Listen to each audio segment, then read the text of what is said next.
buenas noches, amigos. Como cada semana, gracias por recibirnos en sus hogares. Esta semana vamos a continuar el programa de la semana pasada en la Hacienda Yabucú. Hoy nos siguen recibiendo y los grandes anfitriones de esta hermosa hacienda, don David González y doña Rubí Rivero de González. Estamos ahora en el interior de Yabucú, Rubí. Sí. David, ¿qué tal? Bueno, nosotros decimos buenos días. Bienvenidos a la Casa Grande. A la Casa Grande, ¿verdad? Así se les decía. Así se decía. Igual a las haciendas. Seguiremos platicando sobre, pues, un poco de la historia de esta hermosa hacienda. Ahorita, como les decía yo, estamos en la parte del comedor y tomando la parte de la sala, tiene un confort muy agradable, o sea que tal vez en esa época, David, ¿cómo vivía un hacendado en esa época? Más o menos una familia que venían, pues tal vez eran sus sitios ya, sus hogares, o tal vez eran las casas de recreo, ¿no? O venían a pasar sus temporadas o casas de trabajo. Bueno, la hacienda refleja un poco la manera del buen vivir del yucateco, aprovechando las circunstancias de buen confort, ¿no? Las casas principales estaban destinadas al patrón de la hacienda, a la casa del patrón, la casa patronal. Los hacendados iban a las casas de Mérida, que tenían unas casas también de Mérida esplendorosas. Por lo general en el Paseo Montejo o en la Avenida Colón. En el Paseo Montejo. O en la calle 59, que también en el centro. O la avenida de los hacendados que iba del Paseo Montejo al Estadio Salvador Alvarado. Ahí es donde se refleja, pues, gran parte del poderío económico que alcanzaron nuestros hacendados en esa época. Como parte del rescate histórico de Yabucú, nosotros le encargamos un trabajo de investigación sobre la hacienda Yabucú al doctor Víctor Medina, doctor en antropología, y al equipo de la Facultad de Antropología para que hicieran una investigación aquí a nivel campo, a nivel de la región, a nivel de los archivos históricos, y hemos rescatado parte de cómo se vivía en Yabucú, y ese libro lo refleja, que posteriormente estaremos imprimiendo y editando y mandándolo al conocimiento de la gente. Pero ¿cómo se vivía? La gente, el patrón iba sábado en la tarde, llegaba a la casa principal y se quitaba domingo en la tarde-noche. A más tardar el lunes muy tempranito salían a las haciendas para ir a trabajar y revisar que todas las cosas marcharan. De tal manera que su vida se realizaba prácticamente en 6 días pasaban en la hacienda y un día pasaban en Mérida. Lógicamente, el confort de muchas de las haciendas tiene que ver con la manera del buen vivir de los hacendados. Por eso encontramos muchos de los adelantos, inclusive de la gran Europa de esa época, en algunas de las haciendas de Yucatán. ¿Por qué? Porque el yucateco lo incorporaba al lugar donde más tiempo pasaba y donde además la mano de obra y muchas cosas no le costaban gran cosa para hacerlo. Por eso las haciendas tienen un gran esplendor que rivaliza con los pequeños ducados o con los pequeños castillos feudales.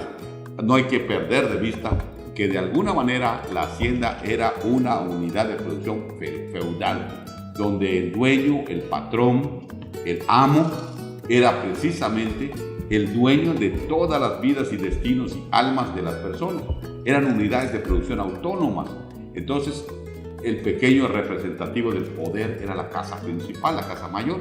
Entonces, lógicamente la presentaban muchos de ellos, como podemos ver en todos los renglones de las haciendas de Yucatán, con unidades bellísimas, verdaderos castillos, verdaderos castillos, verdaderas obras de arte, algunas muy sencillas y austeras, pero sin embargo, hoy las vemos así. En esa época, cuando rescatamos acá, debajo de las paredes encontramos las pinturas auténticas que se tomaron fotos para que posteriormente, en la siguiente etapa de la restauración, le demos los toques originales de pinturas que tenían las paredes en la antigüedad. Eso es parte de lo que los yucatecos tenían en las haciendas. Vivían como reyes, como príncipes, y la palabra que los identifica mejor eran la casta divina, eran amos y señores de vidas y haciendas. Y hablando de este tema, David, que aquellas tiendas de raya ¿cómo nos puedes explicar un poquito qué era la tienda de raya? Bueno, la tienda de raya era algo muy simpático. Era la manera de cómo mantenían controlado al trabajador y su economía. Se aprovechaban mucho de la incultura. No, voy a irme a la parte chusca, que es la que conocemos más, pero también había verdaderas tiendas de raya donde se honraba y donde se apoyaba al trabajador. Había verdaderas tiendas de raya que no rayaban mucho al trabajador. Así. Pero en la anécdota era muy clarita, inclusive don Ignacio López Tarso lo deja patente en uno de sus filmes. Dice, la manera de sacar cuentas era así: uno que te doy, uno que te apunto y uno que me debes, 3. Uno que te doy, uno que te apunto y uno que me debes. 3. Como no podían ir a los centros de compra, ¿cómo se llama? El trabajador, en las haciendas había la tienda que los proveía de todas sus necesidades. Nada más que esa tienda era propiedad del patrón y cuando se lo daban a crédito. Entonces, ese era el sistema de la raya, de que pues, prácticamente se quedaban con el dinero que había ganado durante la semana. Pero no me dejarás mentir que entra una casta que es la beduina y empieza a venderle a los hacendados. Sí, porque así fue, de la familia, de los abuelos, le vende. Es la única de las razas que llegaron a Yucatán que no los contrataban para trabajar con los hacendados. Se hicieron amigos de los hacendados y les vendían hermosas obras. Ellos eran vendedores. Y eran vendedores. Desde luego, es a través del comercio. Y uno de los capítulos más importantes de Yucatán, de hecho uno de los grandes hacendados que además le cambia el giro a la hacienda, pues es don Cabalán Macari con la producción de la caña de azúcar, que incorpora un rubro nuevo a un tipo diferente de hacer hacienda. Así es. Pero efectivamente tú marcaste, tú lo dijiste, yo no desaté la guerra, así es que vamos a decirlo. Existen 2 castas en Yucatán, la casta divina y después a partir de mediados a principios del siglo pasado llegó la nueva casta de Yucatán, que es la casta beduina. Mira, que también una manera de hacer riqueza de hacer Yucatán. Así, y de trabajo. Trabajo. Amigos, nos vamos a unos anuncios de nuestros patrocinadores. No se vayan porque está interesantísimo. David nos va a contar un poquito más sobre muchas tradiciones, sobre mucho de la importancia de por qué los yucatecos somos diferentes. Estamos en unos minutos, no se vayan.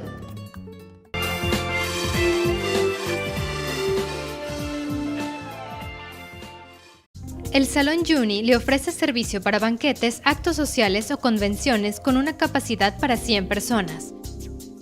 Cuenta con aire acondicionado y estacionamiento para su comodidad. Reserva tu fecha al teléfono 948-4543.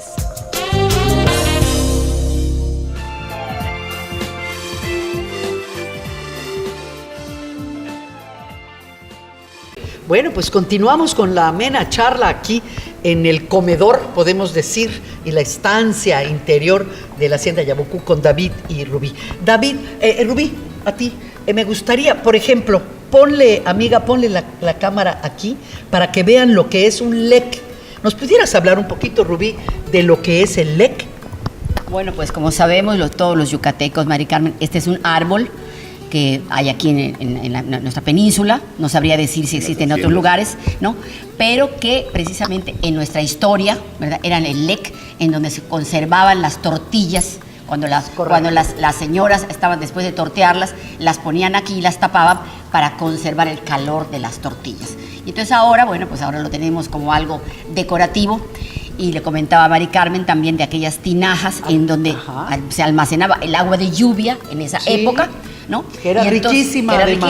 Entonces, cuando tú llegabas a casa, agarrabas tu vaso y de la tinaja te servías el agua y el agua se mantenía fresca. Siempre.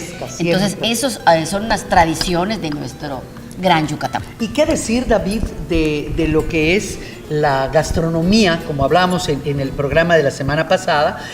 Ahonda un poquito más en ello. Y otro tema que también me llamó mucho la atención, lo de por qué las mulas eran tan importantes en las haciendas. 2 boletitos. El primero, hablamos también de cómo se llama, de la llegada de la gente, pues del Líbano, de los países del Imperio Otomano a Yucatán. y junto con ello también enriquecieron nuestra comida, porque hay que entender que mucho de nuestra gastronomía, como es actualmente, ya viene incorporada por parte del comercio que se tiene muy fuerte, que ya se venía desde antes por la rama española. Ya hay que entender que mucha de nuestra comida es una fusión de la comida española con la comida nativa de acá, los ingredientes de acá, pero la llegada directa de la gente del Líbano o sirio-libaneses, le incorpora además todos los condimentos que vienen desde allá y la nueva manera de cocinar. Por eso empezamos a ver inclusive temas como que se vuelven dichos populares también. Por ejemplo, un dicho que llama la atención: cuando comimos en el mismo plato, para reflejar ese dicho, la confianza para podernos hablar de tú a tú. Entonces, eso viene desde la costumbre árabe de que en la cocina, en la comida, todos meten la mano para comer. Es correcto. Y sobre no todo mete la mano. No, así es. Y especialmente lo acabas de decir. En un plato, en cualquier mesa de un libanés, siempre hay un buen siquilpac, un buen frijol, un buen papadzul. Ya nos enseñaron a todos los descendientes de libaneses a querer, a adorar, a comer, poner en nuestras mesas la comida yucateca. Te adelantaste al tema de que así como venían, así como conocemos hoy la garbanza, el jine, y todo eso, y que el abne, se incorporó a la comida yucateca lo también, que decías, lo claro, que son los trabajados de pepita, como los conocemos, definitivamente de las diferentes variedades, y eso es solo un toque de cómo se incorpora, por ejemplo, el siquilpac a una cosa común en la comida yucateca. El otro tema que me decías de las mulas, ¿no? Sí, bueno, qué importancia era para el trabajo. Las mulas constituyeron aquí en Yucatán uno de los elementos más apreciados. Inclusive dentro de la organización, cómo se construían los patios de las haciendas, habían corrales destinados a las mulas en sus diferentes etapas, para refrescar a las mulas, para darle de comer a las mulas, para reproducir las mulas. En los primeros corrales de la hacienda estaban los corrales de mulas, antes de los corrales ganaderos. ¿Cuál era por qué tenían esta importancia? Porque el elemento motriz de mayor importancia era la mula. En ningún lugar se explotó tanto la mula con una fuerza que moviera la economía, porque aquí la movía desde mover los trenes, nuestros trucks, para llevar las mercancías, para mover a la gente. Por eso las mulas tenían una trascendencia muy importante. Era importantísimo. Tanto es así que evolucionó la genética de las mulas con nosotros. Hoy por hoy ha quedado en el olvido la mula, pero en esa época las mulas llegaron a valer mucho dinero, y sobre todo los pies genéticos. Y en las haciendas eran cuidadas con mucho esmero, porque constituían el activo más importante para mover todo en la hacienda. O sea que eran las que jalaban los trucks, donde llevaban y traían la mercancía, la fibra.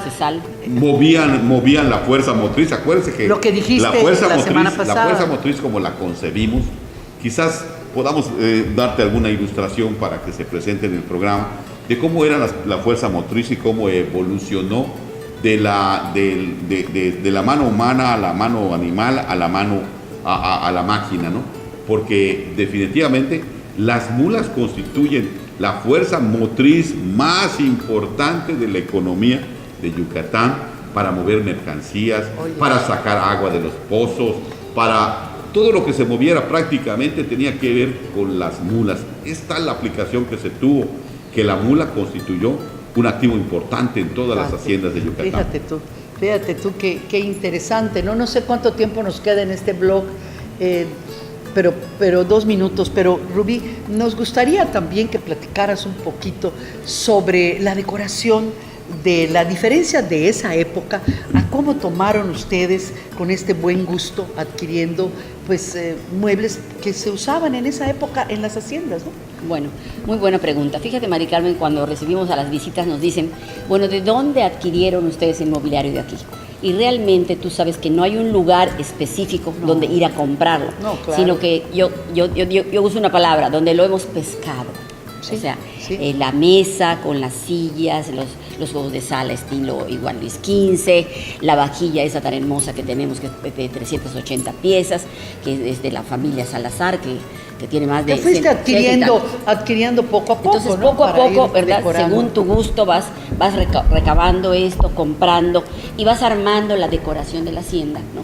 Y dándole, como decía David, el esplendor de lo que tenía. ¿Y los pisos? ¿Los pisos son originales? No. Porque parecen alfombras Sí, como son lo eran tapetes. antiguamente en las casas de Mérida. Afortunadamente ahora hay una industria de mosaiquera, Mari Carmen, a nivel mundial. Que está aquí en Yucatán, ¿verdad? Que está acá, pero que a nivel mundial te pueden reproducir cualquier tipo de mosaico. Es más, tú Qué puedes maravilla. llevar Eso no lo sabíamos, tu fíjate. modelo y te lo hacen exprofeso para ti. Pero cabe mencionar que sí, efectivamente son pisos que se hicieron Lo que se actualmente, usaba. pero se tomaron las muestras de lo que teníamos antes y junto con eso nosotros adaptamos los pisos, por ejemplo, y es una muestra de lo que se utilizaba en las haciendas en la antigüedad. Fíjate. Se hacen como alfombra, como puedes ver, estos son únicos, Sí, están preciosos. y están hechos, por ejemplo, el del comedor es un terno, es un ruedo de mestiza. No, está precioso. David, nos vamos a unos anuncios, nos están hablando, ¿qué le vamos a hacer? Ahí Así están es. las El que paga, empresas. el que paga manda. Y tú lo sabes, eres empresario, un gran empresario los dos. Regresamos en unos segundos para continuar ya el último blog de este gran programa que lo estoy disfrutando cada minuto. Gracias. Regresamos en Gracias, unos Mari Carmen. segundos. Gracias.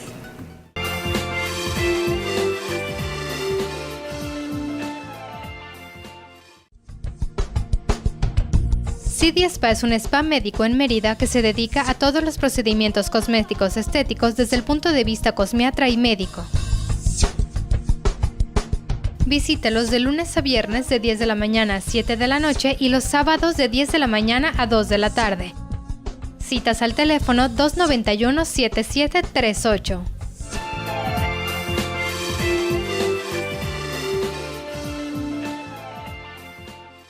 Pues continuamos en la amena plática con David y Rubí, en la hacienda Yabuco. David, me gustaría que nos explicaras aquí al teleauditorio tras la historia, ¿cuántas hectáreas y qué vas a hacer con esas hectáreas tiene la hacienda en la actualidad? Porque sé que esto ha mermado, ¿verdad? De las originales. Muy grande. Bueno, sin quitarme el complejo de, ¿cómo se llama?, de la antigüedad feudal, pues tenemos 174 hectáreas. Esas 174 hectáreas están divididos y el proyecto está dividido de la siguiente manera. 120 hectáreas van a estar enfocadas a restablecerle al medio su calidad, o sea, están dedicadas como una UMA para rescatar pues el entorno ecológico que debe tener para tanto forestal como de flora, fauna, o sea, están dedicadas a restablecerle al medio ambiente su capacidad de producir especies, oxígeno, es una contribución al planeta, de alguna manera. Los proyectos son ecológicos todos para devolverle oxígeno al planeta. Y estamos dedicando prácticamente el resto de las hectáreas, las queremos dedicar pues a proyectos económicos que hagan rentable y sustentable y viable nuestro proyecto de hacienda.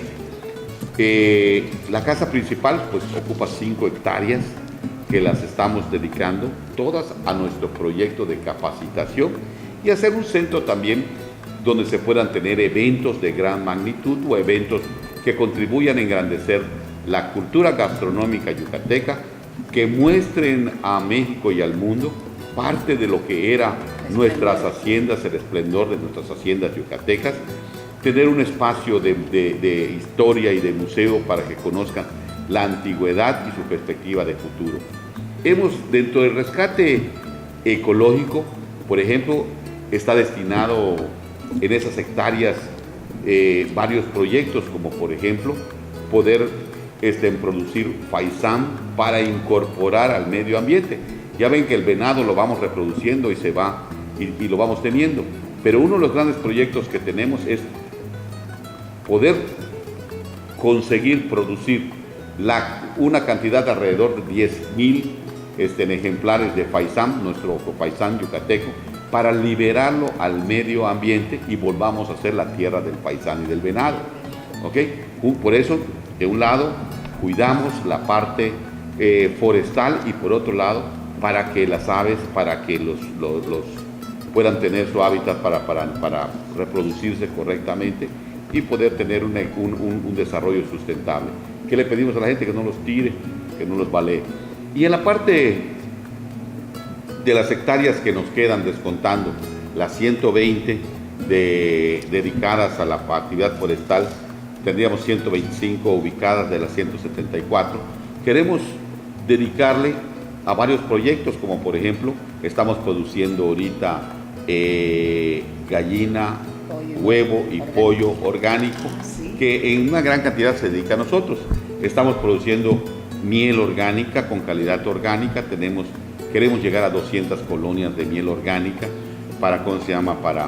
primero para una parte para el autoconsumo y otra parte para vender los excedentes en la medida que ustedes que podamos. Ustedes están fomentando fuentes de empleo en esta región, por supuesto, para por supuesto. de Grande, poblaciones. O sea, el gran reto siempre fue esto, crear fuentes de empleo que sean sustentables y de largo plazo. ¿Okay? El gran proyecto que tenemos, por ejemplo, es producir tilapia en gran cantidad de manera industrial para surtir el mercado interno. La verdad es que tenemos un déficit muy grande de proteína de pescado y la tilapia es un excelente producto. Es uno de los grandes proyectos que tenemos, que queremos desarrollar, pero tenemos también proyectos para producir flores, para producir ¿cómo se llama? Papaya, pitaya, bajo tecnologías amigables con el medio ambiente. David, ¿te has acercado a los proyectos y programas del gobierno federal y estatal? Pues lo estamos intentando. Porque tienen proyectos muy buenos que pudieran en un momento dado, sobre todo estás fomentando empleo, estás dando trabajo a toda la gente, a mucha gente de esta zona, y al mismo tiempo estás haciendo una magnífica producción, ¿no? Sería una magnífica producción. Lo estamos intentando y esperamos desde luego contar hemos presentado varios proyectos a las diferentes instancias de gobierno y esperamos poder tener acceso a estos apoyos que definitivamente pues, son una gran ayuda y a veces, pues, como me han dicho algunos, de ellos depende que se tenga éxito o que se fracase. Y como bien dijiste anteriormente, está la hacienda en una ubicación muy cómoda para poder trasladar, para poder llevar para el producto, desplazarlo y desde luego la gente para llegar acá. Está todo muy cerca, tanto Sellé como Ajanqué. Está a unos minutos, o sea que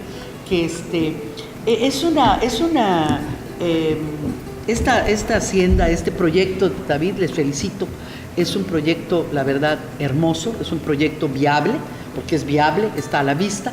Y no solo eso, David, estamos muy agradecidos que nos hayas recibido al canal, tanto Rubí, te agradecemos que nos hayan recibido para poder llevarle al teleauditorio este tipo de programas, de que puedan conocer verdaderamente, tanto propios como extraños. Hay mucho joven que ve el programa y desconocen inclusive qué es el LEC, ¿verdad? Que ahora nos has platicado un poco de eso. Si quieres agregar algo, David y Rubí, por favor. Bueno, yo nada más quería comentar que, para acotar un poco, que precisamente el restaurante que tiene la hacienda tiene una capacidad que todos los días se van a nuestras oficinas más de 100 comidas diarias. Fíjate, aquí se hace, aquí se elabora y se llevan a nuestras oficinas de Mérida. De Mérida, pues sí. Porque es una prestación que le damos a los empleados. A los empleados. Pues eso también dice mucho de ustedes como empresarios, de todo este tipo de apoyos que les dan a la gente que trabaja con ustedes. Pues, David, y si quieres agregar algo. Yo agregaría una cosa muy rápidamente, que en medio de todo esto, todos los proyectos que se diseñan en Yabucú se diseñan con un concepto que la gente pueda pasear y llevarse un poquito de lo que se hace haciendo las cosas bien, con conceptos de cultura de primer mundo y sobre todo con respeto al medio ambiente. Pues amigos, amigas, muchísimas gracias. Y de nuevo, gracias por escucharnos. Y les digo y les reitero, y hoy le agradecemos a la familia González Rivero, que esta semana también finalizamos los 2 programas que hicimos aquí en esta hermosa y espléndida hacienda yucateca, Yabucú. Y entonces, gracias, y de nuevo te reitero, no tengo compromisos con nadie. Mi único compromiso es contigo, ciudadano, llevar y que conozcas cómo se escribe la historia de nuestro Estado. Hasta la próxima semana. Muy buenas noches. Gracias. Gracias.